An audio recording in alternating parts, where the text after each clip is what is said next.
An owner's vision and decisions shape the organization's culture, strategic direction, and overall success, influencing everything from employee morale to customer satisfaction. Recognizing this impact is important, but recognition isn't enough. As a business owner, you need to analyze everything you do and understand why you do it. And to talk about this today, I'm pleased to welcome a regular guest, Chuck Violand, the founder of Violand Management Associates. Chuck, welcome.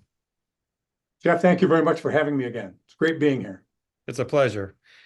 So again, we are doing our big book review, Owner Impact. Yep. Chapter 7. Yep. I read this the other day, Chuck, and I thought, how can you get it all into one chapter? It was a very difficult task and a difficult topic to fit into just one chapter and to have it be something that would be relatable. Now, Jeff, in a lot of ways, what it was writing about what I've written about for the last 35 years and trying to condense it down into 13 pages. And that's no surprise that that's one of the reasons that this is one of the largest chapters in the book. But it was, I mean, it was a lot of editing, and fortunately I have a great editor here at the company who was able to help me do that. But it was a fun task. I know, Chuck, I've received your Monday morning notes forever, so I know a lot of information there must have gone into your thought process for the chapter. But let's get started and talk about the first two paragraphs. We've got to start somewhere. You talk about choices. Can you explain that? Yeah, actually the choices that I refer to in the book have to do with where employees, high-performing employees specifically, choose to go to work and how those choices are influenced by the behavior of the leader running the company. Now, where the leader's behavior, or their attitudes, their values, their ego, etc., are seen by the employee as not in alignment with what they want to do or not conducive to their values and their career goals, then they're going to find someplace else to go to work where they do have a closer match and where they might have more opportunities for career advancement. Thank you, Chuck. Then you write about the emotionally intelligent leader. Now, I wonder, jokingly in a way, if you were to poll 100 business owners, are you emotional? What would they say? So can you tell us about that? What did you mean by that, and how much of an impact it has on our discussion today?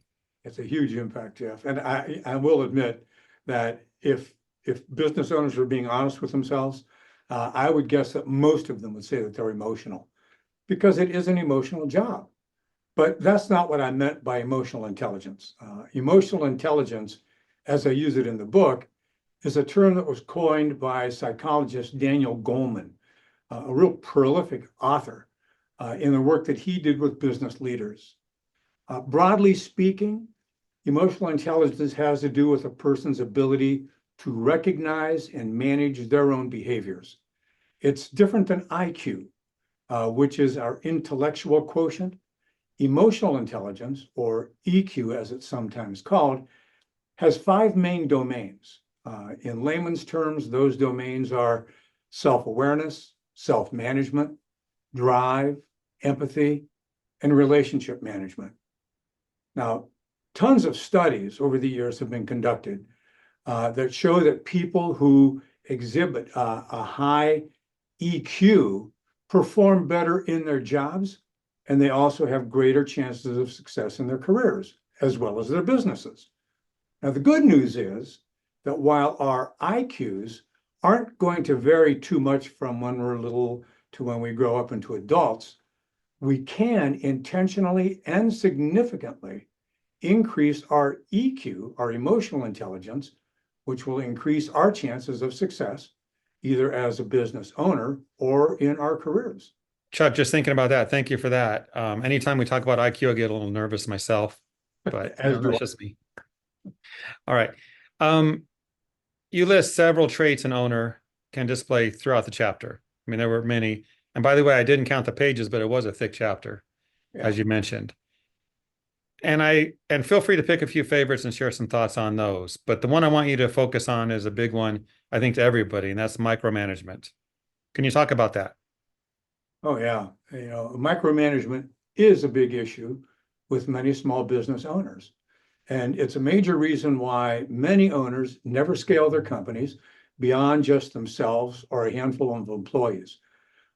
These owners want to be able to control everything in their environment, everything in the business. And as I like to say, this is neither good nor bad, right or wrong. It just is. But if you want to grow your business that isn't dependent on you, then it is a big deal. Let me give you an example. And it's a subtle one. Just recently, this just happened to me recently. I had a conversation with an owner who was growing a very successful business. He had been in business for a couple of years, and he was growing a nice business. Now, he had big ambitions for his business, but there was one task that he simply did not want to give up and delegate to somebody else because he felt it was too important for somebody else to do. He wanted to control it.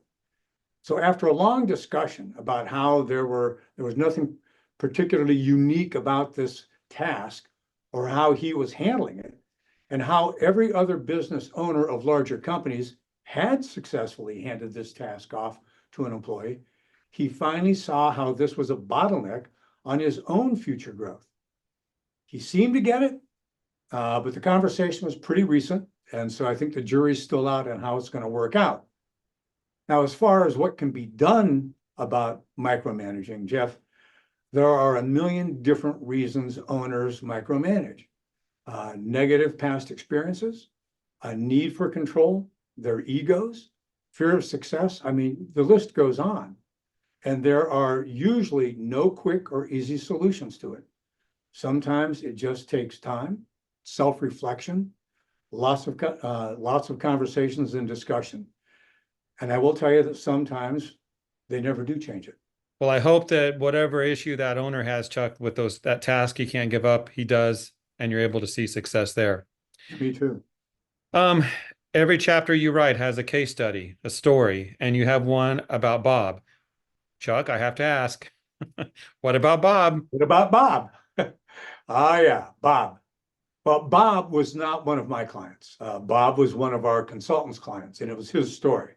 But I will tell you, Jeff, I've worked with lots of Bobs over my career, and everyone's a little bit different.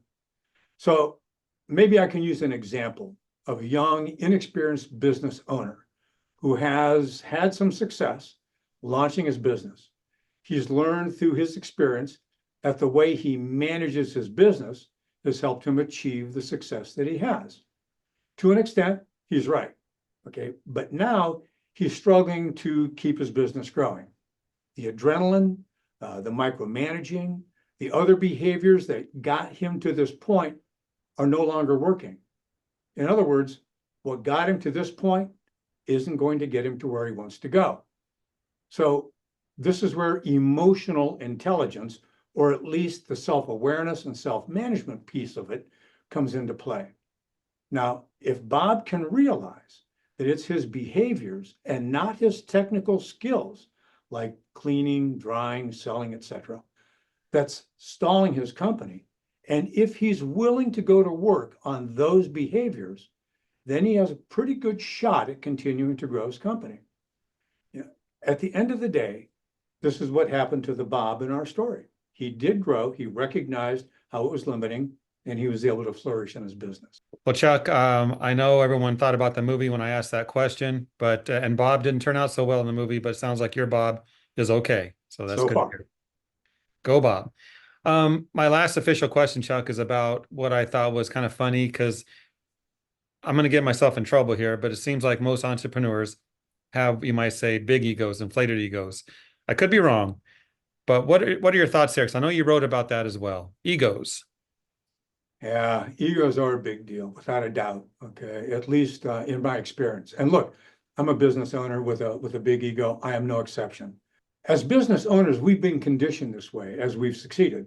Okay, we strike out on our own and launch a business, which already takes a pretty healthy ego to think that we can beat the odds of survival and then succeeding.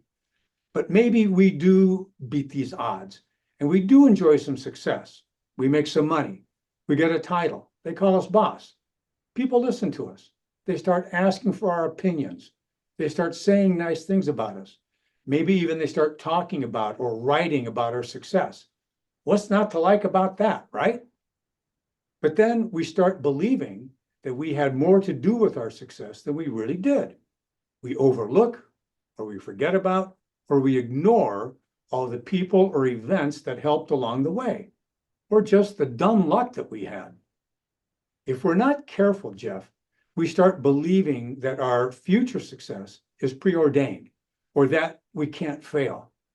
When this happens, or when we start making business decisions based on the way they're going to make us look or feel, rather than on good business data or good business purposes, we've set ourselves up for a fall. And Jeff, I can tell you this much. In my experience, when a business owner ego is out of control, it's never a question of if, but it's a question of when their business is going to stall. It's only a matter of time. It always catches up with them. And this is sad because it's all preventable and it's all within our own control. Chuck, that was powerful. And I hope those watching are honest with themselves about their own egos, because your last words there, anyone with a big ego, everyone's going to run from that.